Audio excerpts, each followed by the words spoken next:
Hello everyone, मैं पुष्पा कुमारी स्वागत करती हूँ आप सभी का आपके अपने यूट्यूब चैनल गोल्डन एजुकेशन में।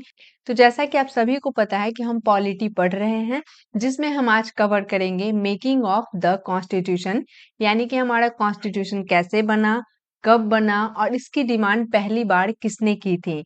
इन सारी चीजों को हम आज के इस वीडियो में कवर करेंगे, जो आपके एग्जाम के लिए बहुत ही इम्पोर्टेंट है। ठीक है। पिछली 3 वीडियो में हमने हिस्टोरिकल बैकग्राउंड को बहुत ही डिटेल में पढ़े हैं, जिसमें हमने कई एक्ट्स पढ़े हैं, जैसे कि government of India act 1919, government of India act 1935, जो कि इस कॉन्स्टिट्यूशन की बेस बनाने में बहुत ज़्यादा इम्पोर्टेंट थे। ठीक है। तो लास्ट वीडियो में हम इंडियन इंडिपेंडेंस एक्ट 1947 तक कवर कर चुके हैं, और आज इस वीडियो में इसके साथ साथ और क्या चल रहा था और या क्या हुआ इसके बारे में हम डिस्कस करेंगे। तो इसके साथ कॉन्स्टिट्यूएंट असेंबली की डिमांड चल रही थी। कॉन्स्टिट्यूएंट असेंबली का मतलब है कि वो असेंबली जो अपने देश का कॉन्स्टिट्यूशन बनाएगी। तो फर्स्ट पॉइंट है कि 1934 M.N.. Roy put forward the idea of constituent assembly. इसका मतलब क्या हुआ कि सबसे पहले 1934 में एम.एन. रॉय ने ये आइडिया, कॉन्स्टिट्यूएंट असेंबली का जो आइडिया है वो सामने रखा। ठीक है, कि एक कॉन्स्टिट्यूएंट असेंबली यानी कि संविधान सभा होनी चाहिए। बट उस टाइम पर इस चीज को ज्यादा फोकस नहीं किया गया। एम.एन. रॉय जो थे वो कम्युनिस्ट पार्टी के लीडर हुआ करते थे, जिन्हें फाउंडर ऑफ कम्युनिस्ट पार्टी बोलते हैं। ठीक है। तो आपको ध्यान रखना है कि 1934 में कॉन्स्टिट्यूएंट असेंबली का आइडिया सबसे पहले किसने रखा था? एम.एन. रॉय ने। ठीक है। और इसी के एक साल बाद 1935 में क्या हुआ? Indian National Congress officially demanded constituent assembly to frame the constitution of India. यानी 1934 में इसी के अगले साल इंडियन नेशनल कांग्रेस ने ऑफिशियली डिमांड किया कि हमें कॉन्स्टिट्यूएंट असेंबली चाहिए, ताकि हम अपना संविधान खुद बना सके। ठीक है। अब उसके बाद क्या होता है? 1938 Jawaharlal Nehru declared that the constitution of India should be framed by a constituent assembly elected by adult Frenches without any outside interference. इसका मतलब क्या हुआ कि 1938 में पंडित जवाहरलाल नेहरू ने इंडियन नेशनल कांग्रेस के बिहाफ पर डिक्लेयर किया कि हमें अपना स्वतंत्र भारत का संविधान बनाने के लिए एक कॉन्स्टिट्यूएंट असेंबली चाहिए, जो कि वोटिंग के बेसिस पे बनाई जाएगी। हमें कोई भी आउटसाइड इंटरफेरेंस उसमें नहीं चाहिए। ठीक है। हम्म। और फिर 1940 demand was accepted in August offer of 1940। इसका मतलब 1940 में ब्रिटिश गवर्नमेंट की तरफ से अगस्त ऑफर दिया गया, और यहाँ पर जो नेहरू जी की डिमांड थी उसे एक्सेप्ट कर लिया गया था। ठीक है। नेक्स्ट पॉइंट है made by then Viceroy of India namely Lord Linlithgow in back of World War two. तो ये डिक्लेरेशन किसने किया था? ध्यान रखिएगा, Viceroy of India Lord Linlithgow ने in backdrop of World War two. तो आई होप आपको ये सारी चीजें ध्यान रहेगी। ठीक है। फिर है Cripps mission 1942। Sir Stafford Cripps came with a draft declaration on the proposal of British government.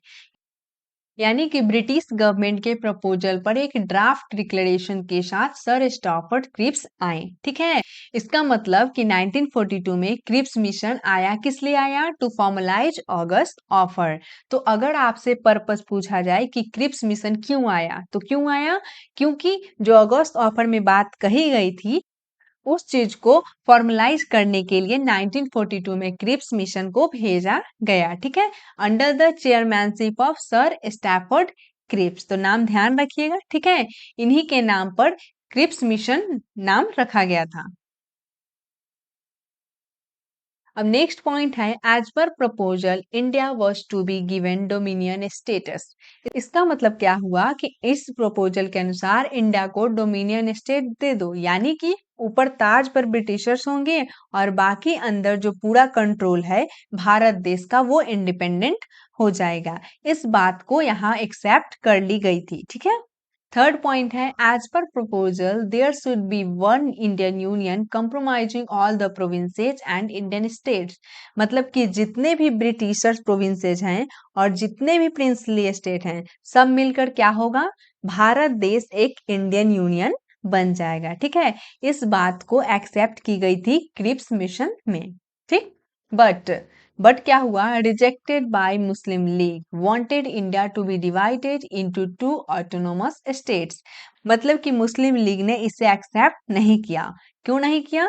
क्योंकि मुस्लिम लीग को मुस्लिम के लिए एक अलग देश चाहिए था, यानी कि पाकिस्तान, और क्रिप्स मिशन में पाकिस्तान बनने की कोई बात नहीं हो रही थी। ठीक है, तो इसीलिए क्रिप्स मिशन यहीं पर फेल हो गया। ठीक है, तो आई होप आप अभी तक आपको समझ में आ रहा होगा।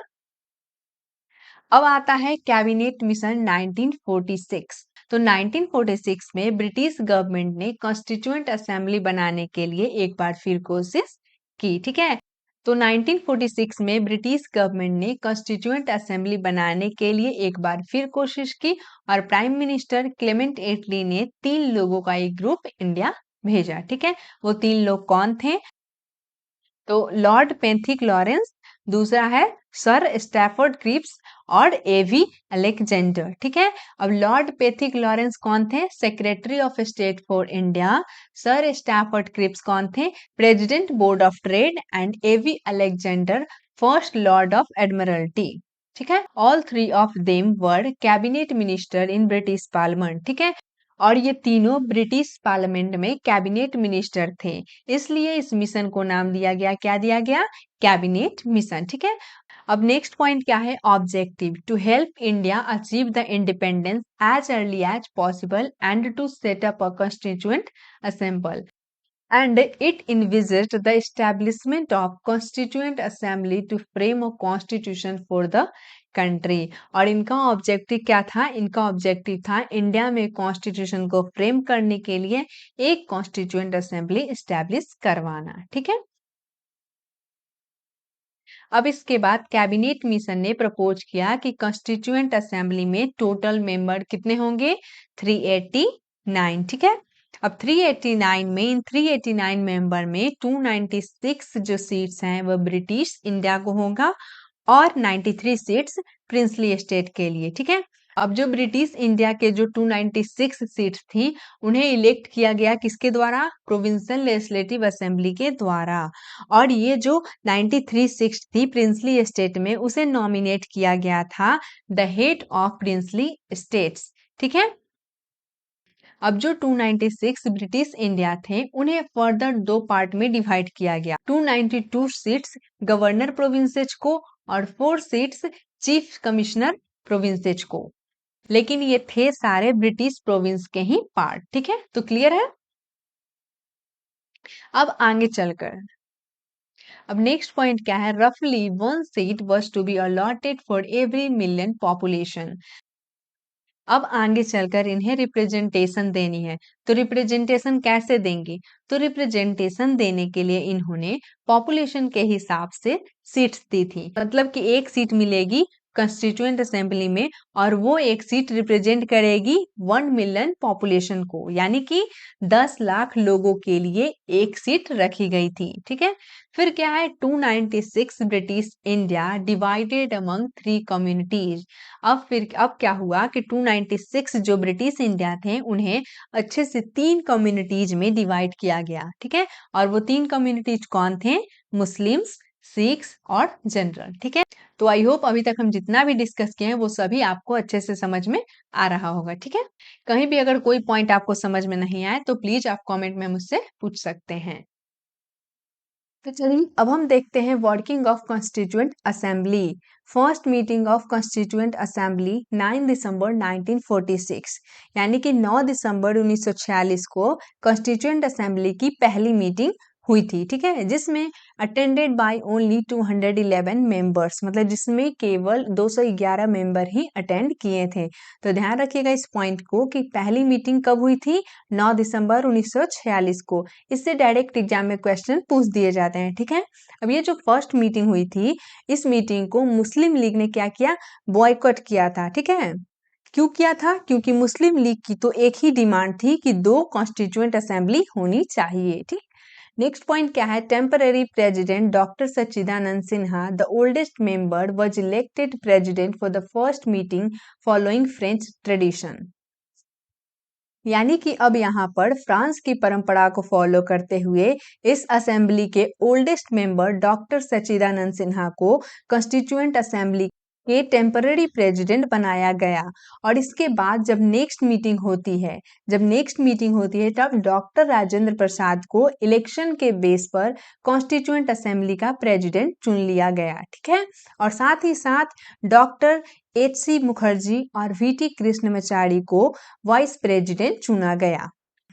तो अब ये कॉन्स्टिट्यूएंट असेंबली इंडिया के कॉन्स्टिट्यूशन को फ्रेम करने के लिए बनाई गई थी और अभी इसके मेंबर्स सेटल ही हो रहे थे कि पहली मीटिंग के 4 दिन बाद 13 दिसंबर 1946 यानी 9 दिसंबर 1946 के 4 दिन बाद 13 दिसंबर 1946 को पंडित जवाहरलाल नेहरू ने कॉन्स्टिट्यूएंट असेंबली में ऑब्जेक्टिव रेजोल्यूशन प्रेजेंट किए, ठीक है।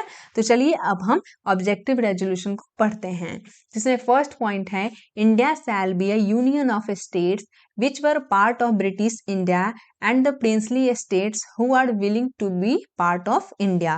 इसका मतलब क्या हुआ कि इन्होंने यहाँ पर कहा था कि इंडिया स्टेट का यूनियन होगा और ऐसे स्टेट जो अभी ब्रिटिश इंडिया का पार्ट है और वो स्टेट जो अभी प्रिंसली स्टेट्स हैं और इंडिया को ज्वाइन करना चाहते हैं, ठीक है। सेकेंड पॉइंट है India shall be an independent sovereign Republic, यानी कि इंडिया है जो इंडिपेंडेंट सॉवरेन रिपब्लिक होगा। इस ऑब्जेक्टिव में इन्होंने ये बात की थी, ठीक है। नेक्स्ट पॉइंट है Indian constitution shall guarantee social economic and political justice to its citizens, यानी कि इसी में इंडियन कॉन्स्टिट्यूशन अपने सिटीजन्स को social economic and political justice की गारंटी देगा। फिर है Indian citizens can expect equality of status of opportunity, यानी कि बिना किसी भेदभाव के सबको इक्वल अपॉर्चुनिटी मिलेगी। Indian citizen shall have freedom of thought expression faith and worship, इसका मतलब हुआ कि सभी आजाद होंगे और अपने धर्म को फॉलो कर सकेंगे। फिर है कि Indian constitution shall safeguard minorities backward and tribals, मतलब कि माइनॉरिटीज बैकवर्ड और जो ट्राइबल्स एरियाज में जो ट्राइब्स हैं उन सबको आगे आने का मौका दिया जाएगा, यानी कि सेफ गार्ड दिया जाएगा, ठीक है। इसके बाद 22 जनवरी 1947 ऑब्जेक्टिव रेजोल्यूशन वाज एक्सेप्टेड, यानी 22 जनवरी 1947 को सभी ने इस ऑब्जेक्टिव रेजोल्यूशन को एक्सेप्ट किया, यानी कि सभी का मानना था कि इंडिया का जो कॉन्स्टिट्यूशन है वह इसी रेजोल्यूशन से बनना चाहिए, ठीक है। इसके बाद क्या हुआ कि nominated members from princely states started joining constituent assembly it modified version from the preamble of Indian constitution, मतलब कि इसके बाद कई प्रिंसली स्टेट ने अपने कैंडिडेट्स को कॉन्स्टिट्यूएंट असेंबली में नॉमिनेट करना शुरू कर दिए और आगे चलकर यही रेजोल्यूशन प्रेम्बल बना, ठीक है। तो आई होप अभी तक आपको जितने भी चीज हम बताए हैं वो सभी आपको समझ में आया होगा। अगर कोई भी पॉइंट जो आपको समझ में नहीं आया है तो आप कमेंट में पूछ सकते हैं, ठीक है। तो चलिए आगे देखते हैं। फिर on 20 February 1947, Prime Minister Clement Attlee announced in the British Parliament that British would leave India by June 1948. After that, Lord Wavell was recalled and Mountbatten was appointed। इसका मतलब है कि ब्रिटिश के जो प्राइम मिनिस्टर थे Clement एटली, उन्होंने 20 फरवरी 1947 को British parliament में अनाउंस किए थे कि 3 जून 1948 के पहले इंडियन पॉलिटिशियन को पावर ट्रांसफर करके इंडिया को छोड़कर चले जाएंगे, ठीक है। और इसी के साथ इंडिया के जो वॉइस राय थे उनको चेंज कर दिया गया और नए वॉइस राय कौन बने? लॉर्ड माउंटबेटन 24 मार्च 1947 को, ठीक है। अब 3 जून 1947 को माउंटबेटन ने एक प्लान प्रपोज किया जिसका नाम क्या था? Mountbatten plan. अब इस प्लान में इंडिया के पार्टीशन को एक्सेप्ट करके 2 नई कंट्रीज बनाने का डिसीजन लिए और ये पार्टीशन 15 अगस्त 1947 को हुआ और 2 नए कंट्रीज बने, कौन? इंडिया और पाकिस्तान, ठीक है। Independence Act 1947 was passed by the British Parliament in July 1947. इसके बाद क्या हुआ कि जुलाई 1947 में इंडियन इंडिपेंडेंस एक्ट 1947 को ब्रिटिश पार्लियामेंट के द्वारा पास किया गया and now constituent assembly was made a fully sovereign body. इसका मतलब ये है कॉन्स्टिट्यूएंट असेंबली अब पूरी तरह से आजाद थी। अब वो जैसा कॉन्स्टिट्यूशन बनाना चाहे बना सकती थी। बट कॉन्स्टिट्यूएंट असेंबली की जो स्ट्रेंथ थी पहले कितनी थी, 389 थी, हम पढ़े हैं 389 थी, वो घटकर अब 299 हो गई। क्यों? क्योंकि काफी सारी प्रोविंसेस जब इंडिया का पार्ट नहीं थी। क्यों नहीं थी? क्योंकि इंडिया के आजाद होने के साथ इंडिया का पार्टीशन भी हो गया था। अब इसके बाद कॉन्स्टिट्यूएंट असेंबली को कॉन्स्टिट्यूशन फ्रेम करने के साथ साथ अब उन्हें लेजिस्लेटिव फंक्शन करने के लिए दे दिया गया। तो जब कॉन्स्टिट्यूएंट असेंबली कॉन्स्टिट्यूशन फ्रेम करने का काम करती थी तो प्रेसिडेंट कौन हुआ करते थे, doctor Rajendra Prasad. Constituent assembly legislative function को कर रही होती तो चेयरमैन कौन होते थे, जीवी मावलंकर। ठीक है, और ये दोनों फंक्शंस 26 नवंबर 1949 तक कंटिन्यू रहा और फिर 26 नवंबर 1949 को कॉन्स्टिट्यूशन बनकर तैयार हो गया। ठीक है, तो अब हम पढ़ते हैं इसके अदर फंक्शंस परफॉर्म, यानी कि कॉन्स्टिट्यूएंट असेंबली ने इंडिया के कॉन्स्टिट्यूशन को फ्रेम करने के अलावा और भी कई काम किए, जैसे कि it adopted the national flag on 22 जुलाई 1947, यानी कि 22 जुलाई 1947 को नेशनल फ्लैग को अडॉप्ट किया गया था। ध्यान रखिएगा, काफी इंपॉर्टेंट है ये। आपको पॉइंट छोटा दिख रहा है लेकिन इसी से एग्जाम में क्वेश्चन बन जाते हैं। ठीक है, तो 22 जुलाई 1947 को नेशनल फ्लैग को अडॉप्ट किया गया था। इस फ्लैग का रेशियो भी ध्यान रखिएगा 3:2 होता है।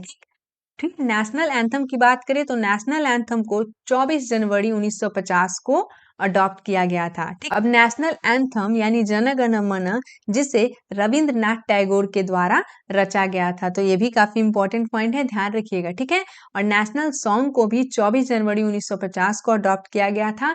नेशनल सॉन्ग यानी वंदे मातरम, इसकी रचना किसने की थी, बंकिम चंद्र चटर्जी ने। ठीक है, तो नेशनल एंथम और नेशनल फ्लैग इन दोनों को 24 जनवरी 1950 को अडॉप्ट किया गया था।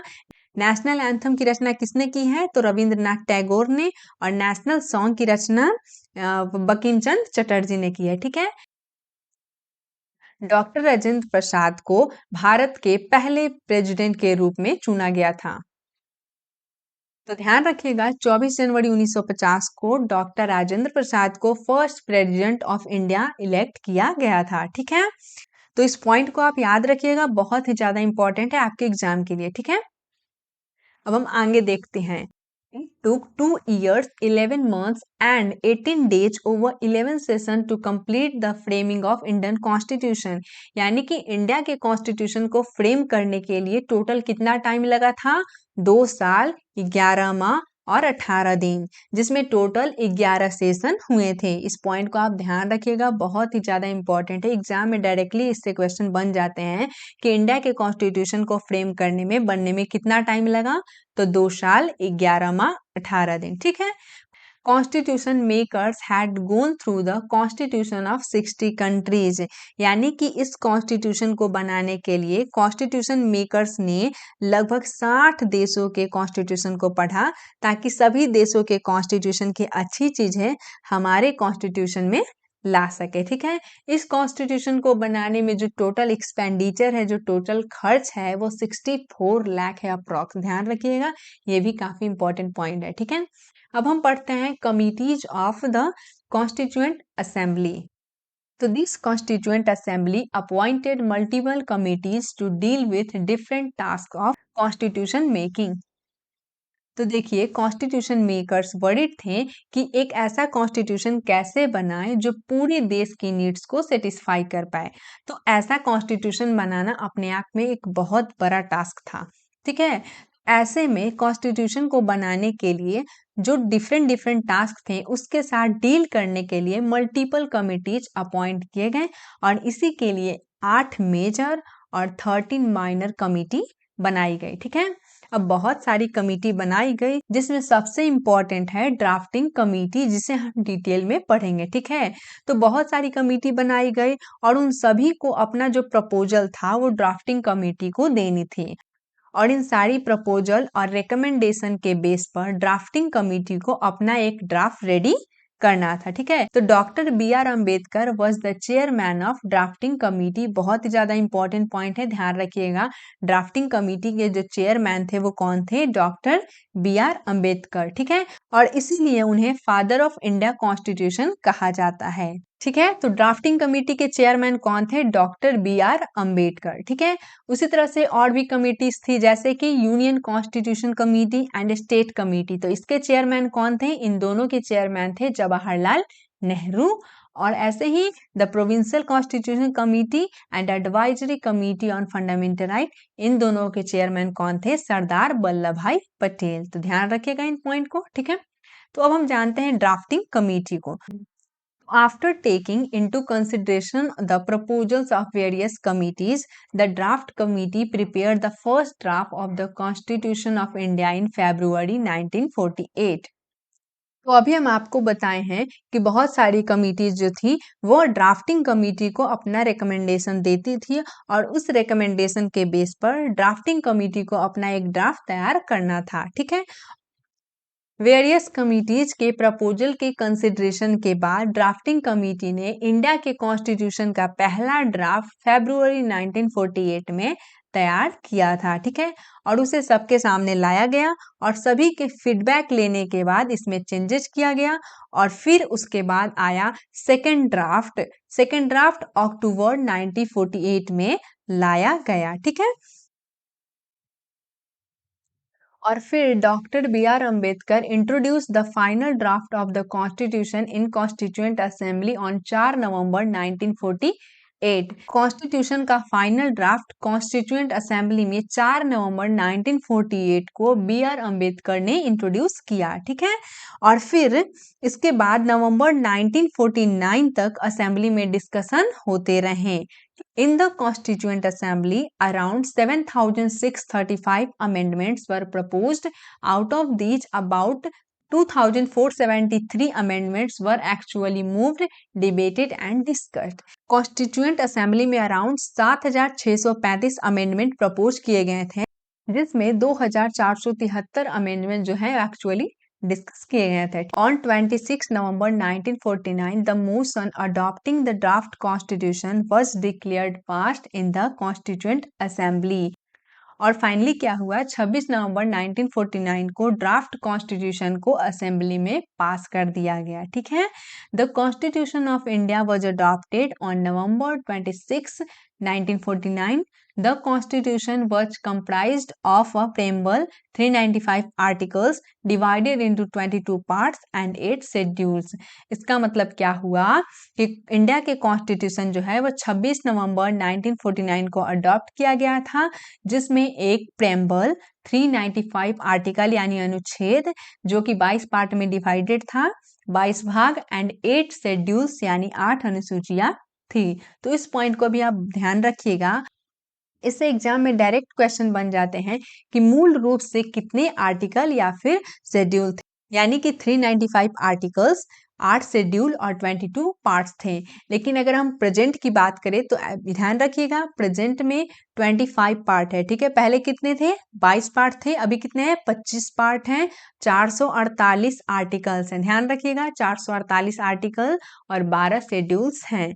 तो इस पॉइंट को आप ध्यान रखिएगा। The Constitution of India came into effect on January 26, 1950 and India became a republic. Every year 26 January is celebrated as Republic Day in India. मतलब कि हमारा जो संविधान है वो 26 जनवरी 1950 को लागू हुआ था, ठीक है। लेकिन अब आपको ये पता होना चाहिए कि जब हमारा जो संविधान है वो 26 नवंबर 1949 को बनकर तैयार हो गया था, बट इसे तुरंत लागू न करके 26 जनवरी 1950 को लागू क्यों किया गया? क्योंकि इसके पीछे रीजंस थे, और वो रीजंस क्या थे कि 26 जनवरी 1930 को इंडियन नेशनल कांग्रेस ने लाहौर सेशन में पूर्ण स्वराज की मांग की, यानी कि कंप्लीट इंडिपेंडेंस का ऐलान किया। बट उस टाइम इंडिया को कंप्लीट इंडिपेंडेंस नहीं मिली थी, ठीक है। तो उस दिन से यह डेट आजादी का प्रतीक यानी सिंबल ऑफ फ्रीडम बन गई। इसलिए जब कॉन्स्टिट्यूशन को लागू करने की बारी आई तो उसे इसी हिस्टोरिक डेट यानी 26 जनवरी 1950 को लागू किया गया, ठीक है। तो 26 नवंबर 1949 को हमारा संविधान अडॉप्ट हुआ और 26 जनवरी 1950 को हमारा संविधान एनफोर्स हुआ। तो इस चीज को आप ध्यान रखिएगा, ठीक है। अब हम इसके कुछ इंपॉर्टेंट फैक्ट्स को जान लेते हैं जो हमारे एग्जाम के लिए इंपॉर्टेंट है। जैसे कि कॉन्स्टिट्यूएंट असेंबली का जो सिंबल है वो एलिफेंट को अडॉप्ट किया गया था। अगर हम कॉन्स्टिट्यूशनल एडवाइजर की बात करें तो सर BN राव थे, ठीक है। कॉन्स्टिट्यूएंट असेंबली के सेक्रेटरी HVR अयंगर थे और कॉन्स्टिट्यूशन के चीफ ड्राफ्ट्समैन SN मुखर्जी, ठीक है। और फिर calligraph the Hindi version of the original constitution, यानी ओरिजिनल जो कॉन्स्टिट्यूशन है उसका हिंदी वर्जन का कैलीग्राफ्ट किसने किया था। तो कैलीग्राफर का मतलब क्या होता है? कैलीग्राफर का मतलब होता है जिसने हाथ से खुद से लिखा हुआ है, ठीक है। तो ओरिजिनल जो हमारा कॉन्स्टिट्यूशन था उसका हिंदी वर्जन किसने लिखा था? वसंत कृष्ण वैद्य ने, ठीक है। और अगर हम इंग्लिश वर्जन की बात करें तो इंग्लिश वर्जन किसने लिखा था? प्रेम बिहारी नारायण रायजादा ने। तो इन सभी पॉइंट को आप ध्यान रखिएगा, बहुत ही ज्यादा इंपॉर्टेंट है। यहाँ पर एक और पॉइंट ध्यान रखिएगा कि जो हमारा संविधान है, भारत का संविधान, वो लिखित संविधान है। ये भी इंपॉर्टेंट है क्योंकि एग्जाम में क्वेश्चन इससे पूछे जाते हैं, ठीक है। और अगर हम अलिखित की बात करें तो वो है ब्रिटेन का संविधान, ठीक है। तो हमारा संविधान कैसा है? लिखित संविधान है, ठीक है। तो इसी के साथ आज का हमारा ये जो चैप्टर है मेकिंग ऑफ द कॉन्स्टिट्यूशन यही खत्म होता है। तो आज हमने देखा कि जो हमारी कॉन्स्टिट्यूएंट असेंबली थी उसने कितनी मेहनत और डिस्कशन के बाद भारत का संविधान बनाया, ठीक है। तो उम्मीद है कि आपको ये चैप्टर अच्छे से समझ आया होगा।